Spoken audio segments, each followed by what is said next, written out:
માહોલ સવારથી છૂટો છવાયો વરસાદ વરસી રહ્યો છે, જેના કારણે વાતાવરણમાં ઠંડક પણ પ્રસરી છે। બપોર બાદ મેઘરાજાએ બેટિંગ શરૂ કરી છે। ક્યાં વરસાદ છે તો અઠવા ગેટ, પીપલોદ, ડુમસ રોડ પર વરસાદ છે। પાંડેસર, ખટોદરા સહિતના વિસ્તારમાં હળવો વરસાદ પણ જોવામાં આવી રહ્યો છે। તો સુરતના મોટાભાગના વિસ્તારમાં વરસાદી માહોલ હાલમાં સર્જાયો છે। ગરમીથી રાહત મળી છે। તો સુરતની અંદર બપોર બાદ છૂટો છવાયો વરસાદ છે। મોટાભાગના વિસ્તારોમાં વરસાદ છે।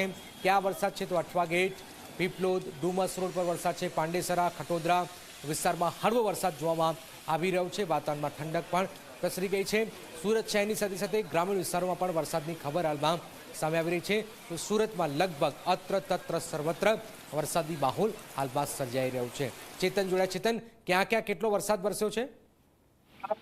જી, ખાસ કરીને જે રીતે હવામાન વિભાગ દ્વારા સુરત સહિત દક્ષિણ ગુજરાતમાં ભારેથી અતિ ભારે વરસાદની આગાહી આપવામાં આવી છે, ત્યારબાદ આજે સુરત શહેરના અલગ અલગ વિસ્તારોમાં ધોધમાર વરસાદ જોવા મળ્યો છે। વહેલી સવારથી વાદળછાયા વાતાવરણ વચ્ચે ધોધમાર વરસાદ વરસ્યો હતો। જે રીતે વરસાદ વરસ્યો હતો ત્યારબાદ જે ખેડૂતો છે તે ખેડૂતોમાં ખુશીની લહેર જોવા મળી રહી હતી, કારણ કે દક્ષિણ ગુજરાતમાં ક્યાંક ને ક્યાંક ચોમાસું લેટ શરૂ થયું હતું, જેને કારણે ખેડૂતોની હાલત ખૂબ જ કફોડી બની હતી।